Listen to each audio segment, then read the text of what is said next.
Hello everyone, Turner Burner here with another video for you guys. What I'm going to go over today in this video, which is part 2 of the Boss Rush tutorial series, is the skill cards for all the relevant classes. So if you don't know what I'm talking about, go back to my channel and you'll see part 1, which is a class tier list for Boss Rush. And that'll go over the top 8 classes, in my opinion, for this particular mode. So in this video, I'm going to reinforce those top 8 classes and go over the skill cards. So if you remember in that video, I basically suggested that there's really only one good option or one clear best option for every single class. That's basically what I'm going to go over in this video. The only thing that has even a little bit of discrepancy is Blademaster. And I feel like there's two good options as far as the stack you could go with, but everything else has a clear and relatively obvious best 5 card option. So without further ado, let's get right into it. So I'm going to go in the exact same order that I had them on the tier list, just to keep it clean in that way. So the first class I went over in the tier list was Demolitions. So here, in my opinion, let me make sure it's correct. In my opinion, is the best card stack for Demolitions in Boss Rush. And again, I want to specify these are all specific to Boss Rush. Yeah, there's some carryover to other modes, but these are specific to Boss Rush. So, Razor Hell, Custom Boom, Custom GL, Officers, and Bullet Boost. This combination of cards will allow you to have the best damage output out of any other cards you could possibly add to or substitute, I should say, for this class. Some may be thinking that maybe going interrogation. Sorry, if you had a tactician that's doing interrogation or whatever, and you wanted to like mark all the targets, that could be good. But when you use that stack instead of this stack, in all likelihood, you don't have these two, which is Bullet Boost and Officers. So if you're going through the option of bombing it with Tactician, you would take off Officers and Bullet Boost. And when you're dealing with Kestrel and Wakatus and multiple bosses, you want to have maximum damage. For regular Horde, you would take off these two, and maybe you would have Confirmed Kill and what's the other one called? Spotter Support. But for this mode, because it's overall less damage on the bosses, it's not as good. As I already showed in other videos, Bullet Boost gives you bleed. If I don't know the exact math on it, but if you remember back in the day, Demolitions had like 50% bleed. I believe when you do the math on it, it gets 50% or more in some cases, depending on how many explosive or bleed kills you get. So this exploit is really good to destroy bosses quickly, destroy really anything quickly, depending on the context. So I'll go over this one more time, and then if you have questions about this class, comment below. And that goes for all classes, so I don't have to say it after every single one. So if you have questions about any of these classes, comment below, and then we'll go over it again in the comment section. So in conclusion, Razor Hell, Custom Boom, Custom GL, Officers, and Bullet Boost. Okay, the next one I'm going to go over is Tactician. So let me just get this correct. Give me a second. When you're working on solos, you tend to have different things going on. It's not speed loader. Amplifier. Okay, so with Tactician, I'd probably say if I were to put what's the best class in this mode, I think it's this one. I think it's the most well-rounded. The healing, the damage, the resupplying of explosives. It does so many things that are useful to your team. Because of Discipline, that has a similar exploit to Bullet Boost, Discipline will help increase bleed for Tactician. So if you shoot an enemy and you get the consecutive hits, like for instance, if it's a Kestrel and then you do a GL shot, that'll increase your bleed as opposed to if you just shot the GL shot. So and then healing speaks for itself. You know, if you're in the healing circle, that could help you regen. If you know something like a Kestrel shooting at you, or if you're getting shot by a drone in a distance, it's kind of nice because it's almost like Keegan has the ability to have like melee character health without actually being a melee character, if that makes sense, or at least comparable health. Um, Shredder, 30% bleeding, resupply duration, and amplifier. These are the 5 cards. Now, granted, when Smudge and I did the 2 man on rail line, he didn't run amplifier because it's just one other person, and so he instead of that he ran speed loader. But if you have 4 teammates and you're not running amplifier, your teammates will hate you. So let's let's have these cards on, because if you don't have amplifier on, you can't help as many people as you possibly can, which means that they're not getting the healing they may want if they're trying to get out of a situation. They may not get the explosives that they want, and if your teammates are all together, you are more likely to get cross map boomshot scioned and instantly down. The healing circle. There's a few things the healing circle will not save you.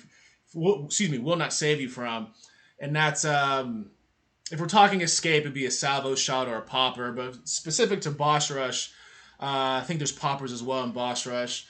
A drop shot landing at your feet doesn't always save you. It can. A warden coming in, depending on the wave, like if it comes in charging or if it comes in just swinging, those situations typically don't save you. There's an M-bar hit sometimes won't save you either. It really it depends on the wave, I should probably say. Some enemies down you in one hit. I believe a snatcher hit, like a snatcher tail whip wouldn't save you. So you will have to learn through experience what will save you and what won't. Like a juvie can't down you if you're in the healing circle, as an example. There's certain enemies that I would say about 90% of enemies you have nothing to worry about. So these are the clear best five cards you can run for this class. Unless you're doing something different where you only have one teammate, then you wouldn't run an amplifier because it's just you two. So and I would even go as far as if you were, similar to escape, you wouldn't really run amplifier and escape. So if you had like only 2 teammates, if you have more than 2 teammates, you don't need amplifier. But if you have more than 2 teammates, you need amplifier. If you have less than 2 teammates, you don't necessarily need it. So it really just depends on what you're playing. Most of you play normally, like 5 people, so you'd run amplifier. So these are the best 5 for Tactician: discipline, healing, shredder, duration, and amplifier. Okay, the next one I'm gonna talk about is Striker. Striker, similar to Protector, the cards kind of decide themselves because there's not that many. The Melee Rush card, I believe it's called, is not that useful because with the Breaker Mace Bleed, you're going to get your ult so often anyway. And something that I won't do, but I want to emphasize, something I didn't know that I actually forgot I was told. Just a little small backstory. I actually was recommended a YouTube video and someone told me to play Striker. It was like 4 months ago or 3 or 4 months ago. And this person said that, it's really good in Horde or whatever. And I kind of dismissed it because I am so used to Striker being bad. But what I didn't know is that I think they either buffed or corrected the stem siphon. And they buffed the ultimate, which allows you to get 50% damage in your ultimate.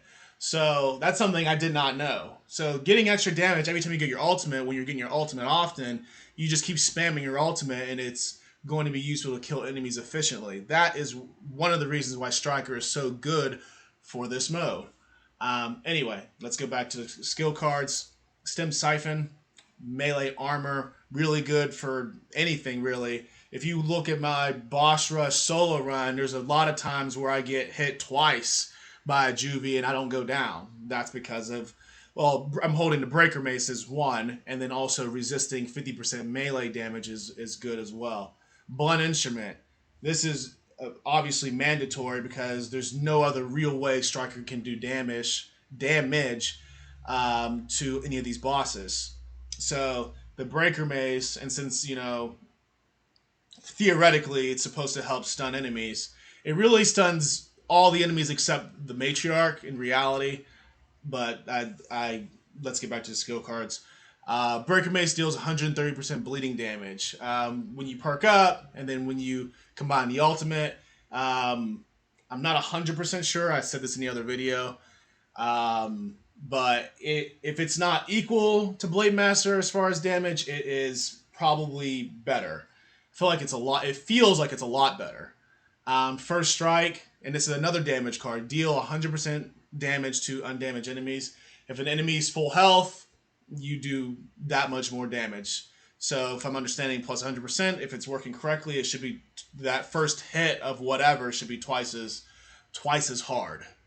And the next is the enemies killed by melee explode for 85% damage. I find this is kind of like subtly useful because it's like sometimes there may be like two juvies and a scion, and then since you explode, one of the juvies, it kills all of them, and that could be like wave 7. So this card, again, more damage when you get to late wave, really anything, but late wave boss rush specifically, you want to do more damage intuitively because it gets rid of enemies faster, especially as the health increases throughout the waves. So having this, and then also eventually perking up, which I'll go over in another tutorial video for this series, it'll basically help you do more damage because Striker and a few others have a damage perk. So one more time, and also if you want to see example gameplay of Striker, there's plenty of boss rush and other stuff on YouTube, and obviously there's my solo run that I did on Blood Drive. So Stem Siphon, melee armor, blunt instrument, first strike, and the GSD explosive card. So it's kind of like a close range. I forget what marksman's card is called, but it's similar to that, if that makes sense. So, all right, Blademaster. The only one where there'll be like there'll be kind of 2 stacks, okay? So, the stack that like if you watch the Relaxing Cody experience, I explained to you what he uses. And I go back and forth on it. Like I kind of alternate depending on, I don't know, the difficulty of the map. So if I was doing a solo run, I would have on short range, I would say typically. But for boss rush, I would still have this on for the most part, depending on the difficulty of the map. If it was an easier map, I would go Blade Dancer. But I would say for the difficult maps that you don't want to take as many risks or risks with your cards, if that makes sense, I run short range. Like a Training Grounds, I'd run short range. I would say most maps that have the Wakatu and Kestrel on it, I'm probably going to run short range, just for the extra defense. So I'll do 1 stack, and then I'll do the one other option that you could do if you wanted to. So Brawler, more damage, short range, defense. Oh snap! Hold on a second.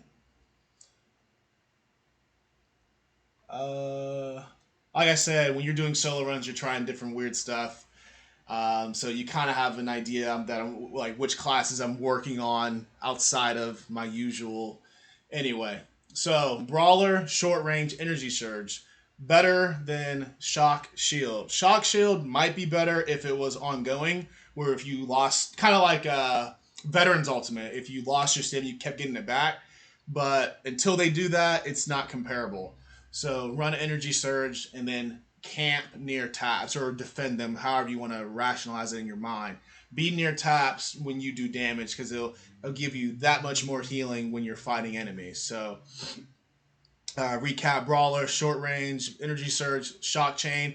It will allow you to uh, damage nearby enemies, which can be very useful. Into sometimes if you're using shock chain and your ult ends, they're still bleeding, and it helps you get your ult again. That's just something you have to learn through experience, and also watch videos, either mine or other channels, and you can see why that's useful. Where you can be bleeding enemies, and then if you're hitting them at the end of your ultimate, it like continues, and you may jump all the way halfway to get an ultimate quicker again. So just be mindful and pay attention to those little details. So shock chain mandatory.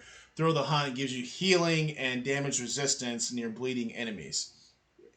Mandatory cards. So the mandatory cards: brawler, energy surge, shock chain, and throw the hunt.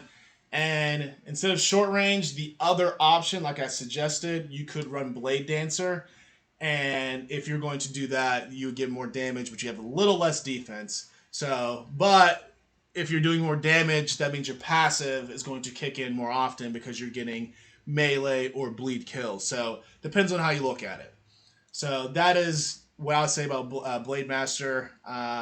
Just this is what I'm going to reinforce: brawler, short range, energy surge, shock chain, and throw the hunt. So the main thing for Blademaster is to work as a glorified barrier, if you will, to where you're defending your teammates from all the little stuff. And then there's obviously some of the bosses like the Snatcher and Matriarch you can kill as well. So it just depends on the context. So anyway, all right. Next, we're gonna have Gunner, which is probably one of the more trickier of the classes, and I'll have to swap some things around as well. So, with Gunner, one of the things you have to be mindful of is you have explosives, but you're gonna have to defend your teammates as well. It's different than your regular frenzy build, which most of you are probably accustomed to. So just keep that in mind as well. So give me 1 second. And what am I missing? This one missing. Alright, so this is the 5-card Gunner stack. As you can see, I basically took off everything I had and swapped it for the most part. Maybe Beta Armor was already on there. Because I had that card stack for a different reason. So a better person would have switched them all before the start of this video, but I forgot what all the stuff I'm working on concurrently. Anyway, heavy capacity allows you to get more ammo. If I don't have any Gunner boss rush gameplay, and I'll talk about some of that, what I'm going to work on for the next half of the tutorial. But if you see some of the Gunner gameplay from my friends, you'll notice that they stun Wardens, stun Snatchers, stun the Matriarch. That can really be useful in protecting your teammates, especially if like a Matriarch runs in, it completely screeches to a halt. If a Warden comes in, which typically is the one that ends the game, same reason. So Gunner is really good for defense. So and defending your teammates. Similar, at least in that regard, it's similar to Striker and Blademaster. So concussive, like I mentioned earlier, stunning your teammates. So capacity allows you to have more salvo because typically that's what you're working with, and the stun will help you stun with each individual shot. Team resist, something that is a very underrated card unless we are trying to triple Gunner a very difficult custom escape hive. That's like the only other time this may come up. So reflective shell reduces damage by 95% to allies for 6 seconds. So Gunner gets his ultimate often. In late wave Horde on boss rush, there are things that can down you virtually instantly that can really ruin the game for you. So the Wakatu spit is the main thing I'm going to mention. It is not unusual for us to lose because a Wakatu downed all 5 of us in one throw up. So what typically happens is we'll be in Tactician's ultimate, it'll come up in some random spot, and then it ends the game. Where team resist comes into play, if you have Tactician's ultimate, the healing's going or whatever, which the healing alone on late waves cannot save you. So just to let you guys know that. The team resist, however, can. So Gunner pops his ultimate, so you at least have some resistance during that ultimate. So I know that Gunner has a perk that extends his ultimate, but I don't know if the team resist becomes longer because of it. I don't know that for a fact. I gotta. If you do know that, comment below. But I don't know that. I don't have enough Gunner experience to be totally honest. I just know what's the best card stack and the best way to play in order to win boss rush. But yeah, I don't play this class nearly enough in Horde like I did in Escape. Bait armor, damage resistance. I have a skill card video that compares different damage or different defensive skill cards, and bait armor is the second best, while rear armor is number one. So basically, you have the second best defensive skill card in your card stack.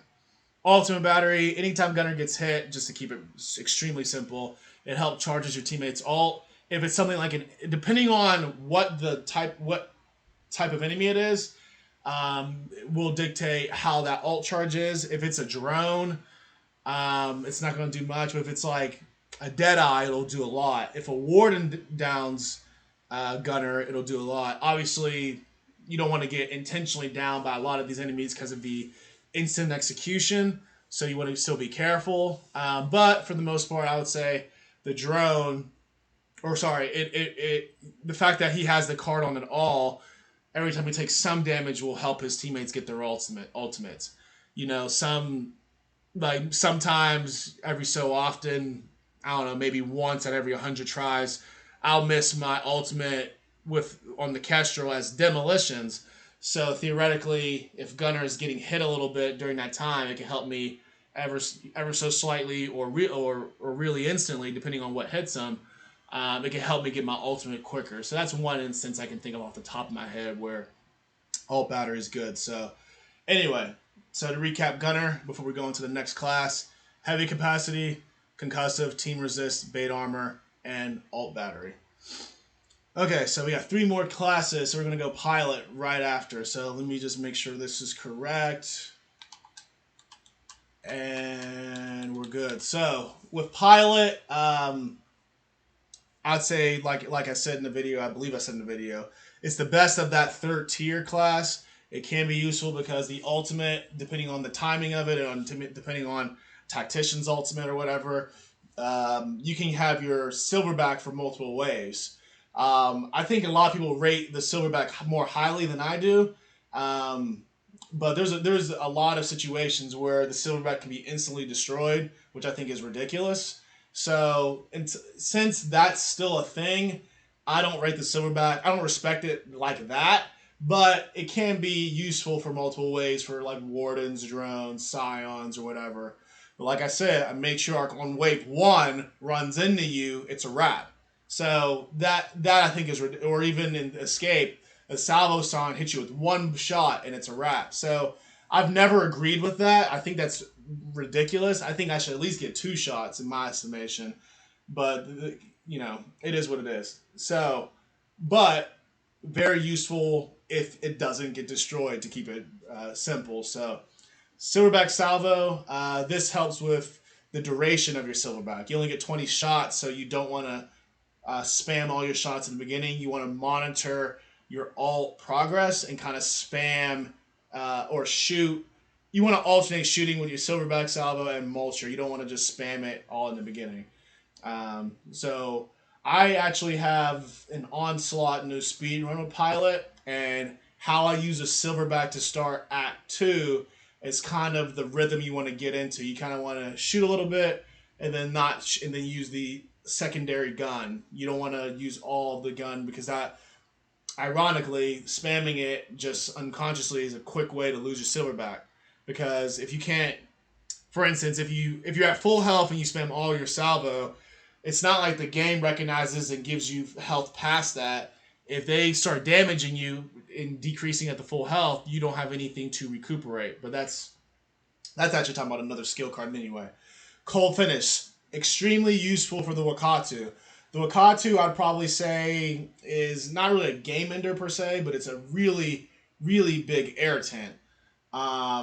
So Pilot, which we sometimes utilize, is really good to freeze a low health Wakatu. So if it gets in the air, freeze it before it goes back into down, because for some reason the Wakatu only has one death animation. So freeze it, and then your teammates don't have to worry about the Wakatu coming down and coming back up and instantly killing us, which happens to me a lot, specifically on wave 10. So anyway, healing explosives. Basically, you deal damage, you get all your health back. That's the gist of it. Almost regardless of if you throw a frag, drop shot, Lancer GL, boom shot, salvo, the silverback, obviously it heals the silverback, which is something I'm not sure if it's supposed to necessarily, but it does. So healing explosive is another mandatory card. All these cards are really not optional for Pilot when it comes down to this mode. The drop shot, the hammer card, I think it's okay. I think the stun is really more important than the damage, even when you perk it up. And the damage is important in the context of the silverback, I'd say, but I think the fire rate is too slow with drop shot to be like that amazing, which I kind of touched on in the previous video. So I honestly prefer spamming Lancer GL. So you might get away with not having this card on, but if you didn't, maybe you would run aggressive armor, but aggressive armor is not good enough to not run hammer. So I guess, long story short, just stick with the hammer because there's no other option. So Bleeding Marcher. Back in the day, I used to run Salvo Tri-Shot because I wanted double healing. But now, that was like a long time ago, but as of the last probably, I don't know. I don't know the length of time. Bleeding Marcher is far better because you can intuitively bleed the enemies, which allows them to die faster. And then when you also perk up damage, you do more damage in your silverback. So again, all the perks will be discussed in this tutorial in one of the sections. So I'll let you guys know when that's coming. So anyway, that's Pilot. I have a few I don't really like this class that much, but I have a few gameplays to show you how I did it, which I would probably, if I were to rate myself as a Pilot, it's probably C- at best, because I just can't. I don't know. I don't like the feel of the class. But regardless, it's still useful on Master, in Boss Rush, on I'd say probably all the maps.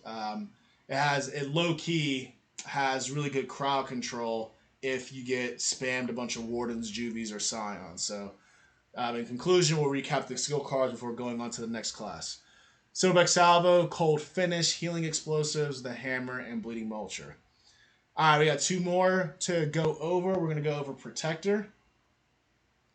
Now, I may update the tier list, but for point of order, I'd probably knock down Protector one space, but to keep it consistent with the tier list I've first made, I'm going to still talk about it. Because like I said in the video, one of the strengths is this class I think is good for the Wardens for the most part. So anyway, Regenerative Field, like I said about Striker, the cards kind of decide themselves when it comes down to the promotional characters, because there's only like 5 or 6 usable cards, and then the one that's the 6th one is kind of obvious, you don't use that one. Anyway, the stem card allows you to get a smidge more health.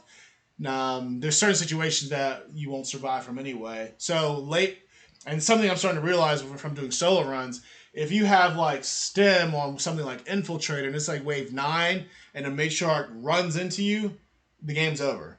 The stem will not protect you. And if it goes that way for Infiltrator, which has the highest stem resistance, or however you want to look at it, then it's definitely the way for everything else. So just keep that in mind, moving forward. So, Regenerative Field, regenerate 12 stem per second while avoiding damage. Drop shield duration. Like I said in the earlier video, one strategy I like to use as Protector is to be in the shield, and if an Ice Scion or whatever's coming at me, I slam Mace. The Mace, you can't shoot ballistics through the shield, but you can slam Mace through the shield, and I find that extremely useful on a boss rush level. Close range recharge, basically the gist of it is, if you do melee kills or close range kills, it allows you to get your ult faster, which allows you to be protected more often. So big knife, more damage, speaks for itself. You do more damage, you do more damage in the game. It's that simple. Bloody Blade, melee hits cause bleeding for 130% of damage. So similar to Striker's bleed card or Blademaster's perk card, those bleed cards useful because also to keep it simple, the bleed cards help with enemy regeneration. Like if you were to bleed something and then go away, you don't have to worry about all its health coming back if you come back soon enough. Soon enough. So when you're dealing with something like Protector and you have like maybe a Breaker Mace Locker, you may like go back to your while you do your last slam or whatever, go back to your mace and then the enemy's probably still bleeding if it's close enough by if it didn't like run away for some reason. So um, very, very useful stack. And the shield, if used appropriately, can be useful. It can screw your teammates over. That is one downside. So, like, if you have teammates that, are running explosives, you could get the shield in their way, which could suck. So, I would say for the harder maps, I wouldn't recommend Protector. But the maps like Nexus, Railline, Abyss that don't have the flyers, I'd say you can get away with Protector. But the other mats, I'd probably let this class go and use a Striker or Blademaster. So just keep that in mind. But yeah, just to go over one more time: Regenerative Field, Drop Shield Duration, Close Range Recharge, Big Knife, and Bloody Blade. So one last class we'll talk about is the Anchor class. Now, let me fix some things around because I believe I have this wrong again. Give me 1 second. Okay, so for this class, I've adjusted all the skill cards because I have to refer to a text message. So, anyway, Bloody Shot, Harness Energy, Crazy Tough, Barrier Boost, and Barrier Battery. So, bleed damage, intuitive, it does more damage when using a Boltog. Harness Energy, when something like a Wakatu Spit or Moltres, I think there's Moltres, Boomshot Scion in some cases, hybrid shooting Retro Lancer. When they shoot that barrier, your whole team gets stem. Very, very useful in later waves and very, very good. There was an instance where I almost had my ultimate and but I didn't quite have it. I was like maybe 98% as Demolitions, and someone popped their barrier, and the Kestrel almost downed us, but they popped their barrier just in time and protected all of us. This is a very underrated, underappreciated class. I would probably say this class is probably one of the more difficult classes to use because of the fact that you have to have situational awareness of when to pop the barrier, how to perk up and whatnot. So I'll probably talk about this class more in other tutorial videos. So keep that in mind, and also have example gameplay hopefully that you guys can see, so you guys can know how to play with this class. But and then obviously Harness Energy with the stem, Crazy Tough. It's kind of hard to ignore health cards in Horde because the lethal is so insane. Even if you have this card on, I couldn't imagine without it. So Crazy Tough gives you 60% extra health, allows you to stay up longer. Barrier Boost has the similar concept as Tactician's Amplifier, where Tactician's Amplifier is essentially the bigger it is, the more it benefits your teammates. Barrier Boost has a similar logic to where if you can protect more of your teammates, less chance of them getting hit by stuff. Unless there's like stuff going over the shield, like a drop shot as an example. So Barrier Boost, very, very useful card. Barrier Battery, duration of the barrier, which means more size and a longer period of time. Very useful for late wave horde, especially when you got a bunch of, let's say the bosses you didn't get rid of your bosses instantly. You have a Snatcher with the tail whip. You potentially have a Kestrel above you. You can have a Wakatu shooting spit, and that barrier, assuming the angles make sense, can protect you from all that stuff. So very, very useful card on every single map for boss rush. But like I said, I would say this is probably the hardest class to use because I feel like you have to have one of the more, or you have to be very situationally aware of when and when not to protect your teammates, if that makes sense. The only thing I can say to where you may not necessarily have to be that situationally aware is due to the fact that you get your barrier so often as far as recharge.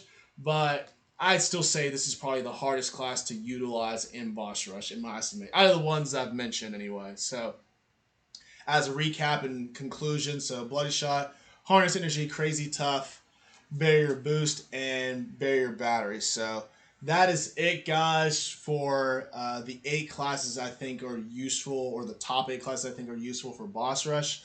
If there's something you want to add because you have experience with Boss Rush, or if you have a question with any of the classes, or if you want to correct me on something that I misspoke, because I've seen my videos far from perfect. If you have something to add and contribute, it would be very much appreciated. Stay tuned for the third and fourth section. So the third section, I'm going to probably go over the maps and have a tier list for that, so you can understand, like, if you were to start with Boss Rush, what are the easy maps, what are the hard maps. That's something you can get a feel for. What bosses spawn on all the maps.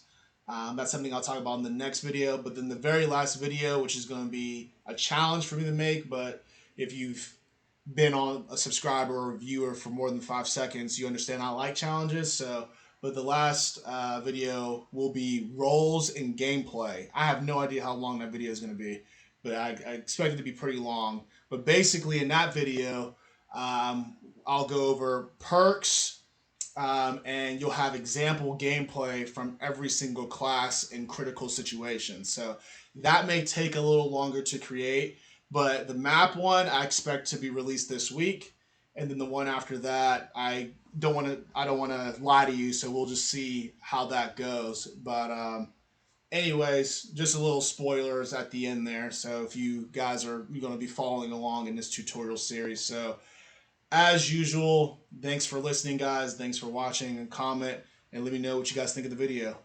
Take it easy, guys. Peace.